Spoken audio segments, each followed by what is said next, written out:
أهلا بيكم في مطبخ السعادة. النهاردة هنتعلم نعمل الزلابية وسر قرمشتها والمقادير في آخر الفيديو. أول حاجة هنجيب الدقيق ونحط عليه النشا، وبعد كده هنحط الخميرة والملح والسكر والبيكنج باودر، وبعد كده نقلب كل المكونات دي مع بعض كويس قوي.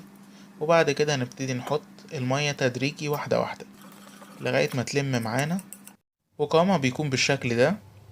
وبعد كده هنغطيها ونسيبها في مكان دافي لمدة نص ساعة.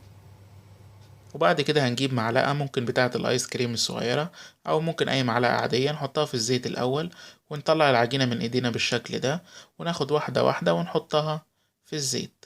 وهنعمل نفس الكمية كلها بالشكل ده، هنحطها في الزيت، واول بس ما تبتدي تحمر سنة معانا هنطلعها، وهنطلعها في اي طبقة عندنا وهنسيبها ترتاح ربع ساعة. وبعد كده هنقليها تاني زي دلوقتي، وهو ده سر قرمشتها.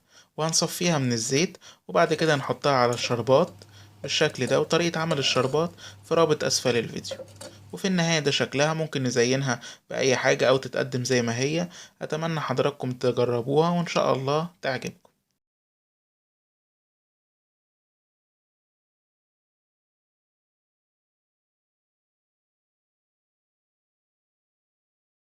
بتمنى الفيديو يكون عجب حضراتكم، ولو عجبكم ما تنسوش لايك على الفيديو واشتراك في القناة، وممكن تتابعونا على مواقع التواصل موجودة أمام حضراتكم.